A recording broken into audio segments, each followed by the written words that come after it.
మాత్రే నమః. నమో వాక్కంబ్రూమొనయానరమణీయయా పదయోస్తవస్మే ధ్వం చ యస్ఫుటా రుచిరా సలక్తాకపతే అసూయాత్యథ్యం తథ్యం యదాభిహానా నయస్ప్రే హయతే పశూనామీశానః ప్రమాదావనా కంకేళితరవే. అశోక వృక్షం స్త్రీల పాదతాడనముచే పుష్పిస్తుంది.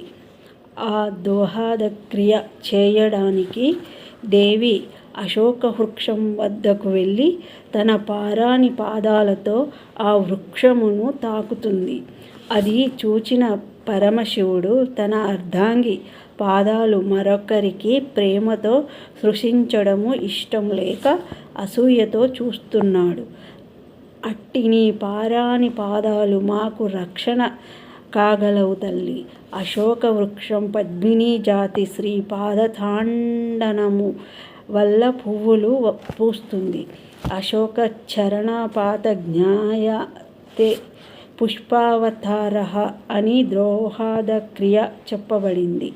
అలాగే మిగిలిన కొన్ని వృక్షాలకు దోహదక్రియలున్నట్లు మన శాస్త్రంలో చెప్పారు. పూర్వము ఉద్యానవనములలోని వృక్షాలకు పైగా చెప్పిన విధంగా దోహదక్రియలు చేసేవారు.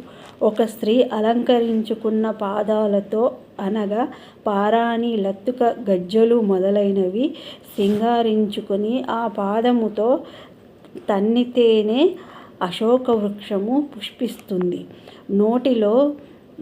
నోటిలో మాదిర పోసుకొని చెట్టుపై వేస్తే కేశర వృక్షము మొగ్గ తొడుగుతుంది.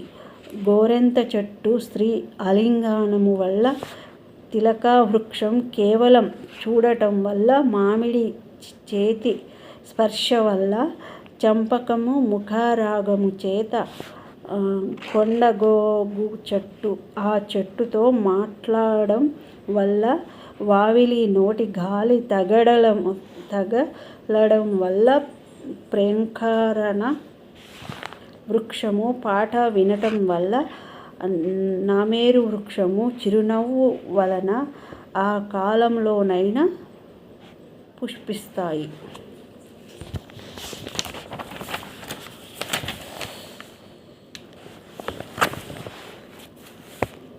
శ్రీమాత్రే నమః.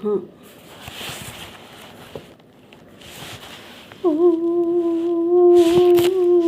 నాన్నా నీ మనసే వెన్నా అమృతం కన్నా అది ఎంతో మిన్నా. ఓ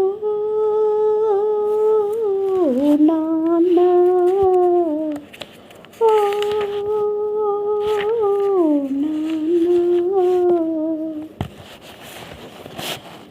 ముళ్ళ బాటలో నీవు నడిచావు, పూల తోటలో మమ్ము నడిపావు. ముళ్ళ బాటలో నీవు నడిచావు, పూల తోటలో మమ్ము నడిపావు. ఏ పూట తిన్నావో, ఎన్ని పస్తులున్నావో, ఏ పూట తిన్నావో, ఎన్ని పస్తులున్నావో, పరమన్నము మాకు దాచి ఉంచావు. ఓ నాన్నా నీ మనసే వెన్నా అమృతం కన్నా అది ఎంతో మిన్నా. ఓ నాన్నా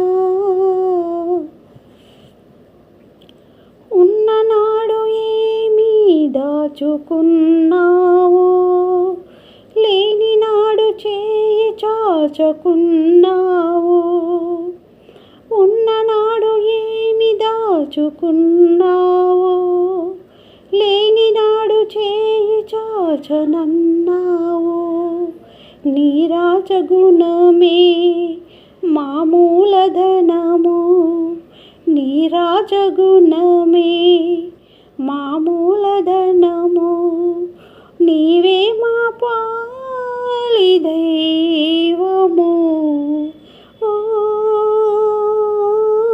నాన్న, నీ మనసే వెన్నా, అమృతం కన్నా అది ఎంతో మిన్న. ఓ నాన్న, ఓ నాన్న. శ్రీమాత్రే నమః.